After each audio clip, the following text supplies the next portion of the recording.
Will you lead me to paradise?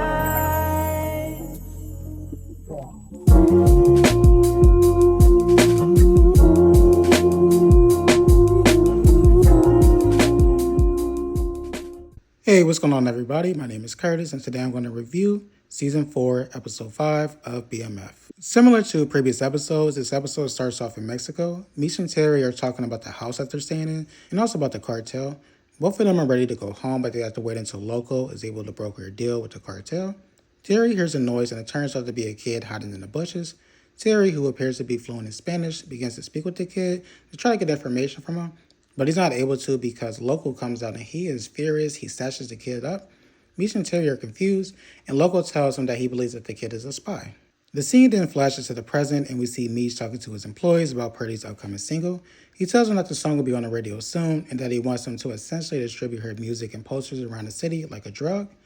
And side note, did you all notice that as far as like Purdy's new image, they're trying to make her look like Aaliyah? I'm not really feeling that. In the next scene, we see a frustrated Terry confronting Markeisha about visiting Boom in jail, and also for going on a date with the cop. She tells him that she is essentially using Boom to get connects in the streets, and that she only went out with the cop to get information about Isaac, and it turns out that Isaac got arrested for embezzlement. Terry thanks her for this information and tells her to get out. Markeisha, who doesn't want to leave on bad terms, walks up to him slowly, looks him in his eyes, and tries to kiss him. He tries to resist her at first, but next thing you know, they start kissing. After this, we see Nicole and Worm in bed, and I was like, "Oh, Nicole, you were quite bold." The two of them are attempting to have a conversation, but they have to stop once they hear Terry's voice. Worm gets up and goes into the closet while Nicole tries to get dressed. Terry rushes inside the room, and he notices that there are a pair of men's shoes in the room. He's able to put two and two together. Then he looks over and notices that Worm is inside the closet, and I was just like, "Damn, Worm. Your ultimate goal, at least based on the previous episode, was to get back in Terry's good graces. It doesn't look like that's going to happen." Terry grabs him, pulls him out of the room, and throws him down the steps. Nicole gets upset, slaps him, says she hates him, and then he tells her that he will kill him if he comes back into the house. There's a quick scene after this in which we see Lamar, who appears to be wearing the same shirt, working out, and it looks like he wants some revenge. Next, we see Mish and Terry. They're giving their employees a speech about the record label, and I do think it's very important to note that Mish told them that Purdy's song was going to be played on the radio. I brought that up a little bit earlier, so just keep that in mind. After he finishes his speech, he has a conversation with Duffy, who tells him that he will need to leave town soon. He doesn't bring up Vaughn, but we know that's the reason. And after this conversation, the crowd, they all get together because they want to hear Purdy's song on the radio, right? But as they are waiting, the DJ actually plays one of Trail's artist song. And everybody is shocked, at least everyone other than Terry, because he's like, I already knew that the people want to hear R&B. They're not really trying to hear hip-hop. But as far as the group overall, they were shocked because they were expecting to hear her music. After this, we see Charles at the restaurant talking to Cecilia about the upcoming tour, and he actually invites her to come on tour with them. And I was like, hold on, brother. You're moving too fast. She tells him that she is not sure about going on tour with him because of what happened between him and her ex. And basically, she's afraid for her safety. Charles, who is clearly frustrated, he changes his tone and gets a little aggressive. I was just like, Charles, this is not helping your case. She's already told you that she has gone through some things with her ex, who is currently stalking her. You are starting to behave like him, which means that she's going to see him and you every time you two get into it.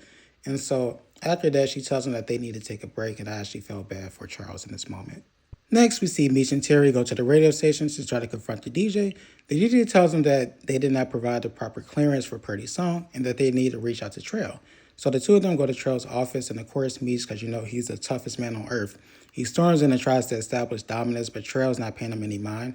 And he actually tells the security that these bitches, referring to Mish and Terry, are all bark. And I was like, uh-oh. And so Trail tells him that basically he still owns the right to her public performances and that he has to sign off on everything. I was just like, damn. Vaughn goes to the station. He finds out that one of the women who was dealing with Duffy got caught trying to give someone a happy ending. Vaughn goes to question her, and she tells him that he is impeding on her rights to earn a living. And I was just like, okay, doing the most. And it's at this time that we found out that Child Protective Services has been in contact with this woman and that she is one visit away from losing her kids. And I was just like, damn, they always use the kids against you, right? And so he tells her that he will call CPS if she does not give him information. And she eventually provides a name and a plate number. Next, we see Mish and Terry at a casino trying to win money to get the contract. And Terry is losing, but he is determined to turn things around.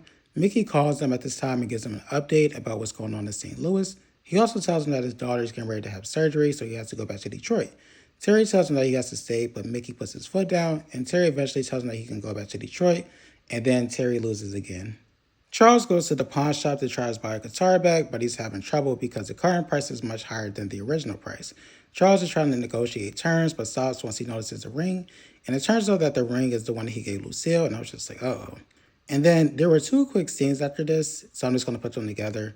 Meech finds out that Pusha is trying to make a side deal with Loco, and Nicole throws up, which signals that she may be pregnant. Next, we see Markeisha, who just made it home, and guess who's there waiting for her? Boom. I was shocked, and so was she.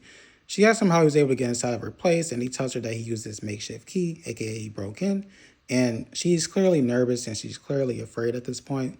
He walks over to her, kisses her, bends her over, and the two of them start fucking, and I was just like, Markeisha, you in danger, girl. There were a couple of quick scenes after this, so I'm just going to put them together. The first scene we see was Trail signing over Purdy's rights to Meech and Terry after they ambushed him, and I knew that this was going to come back to haunt them. I just knew it as soon as I saw it.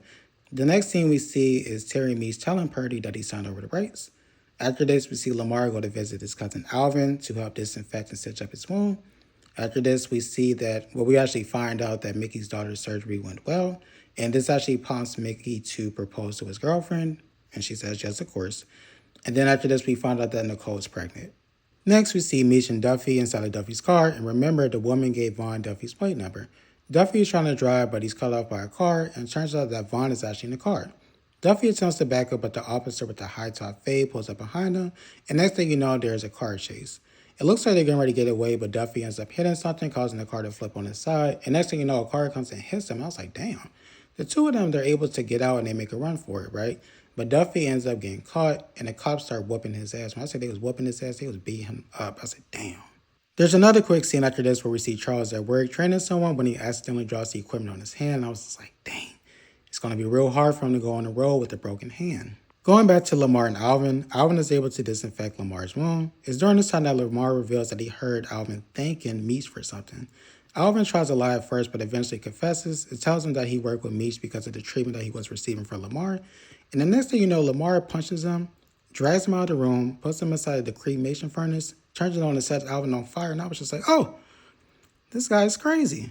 After this, we see Purdy performing at the club, and the man walks by, and it turns out that it's actually one of Trail's security guards. He pulls a gun out and shoots twice, and he actually hits Purdy twice. And I was just like, wow, I told you, I knew that was going to come back to haunt them.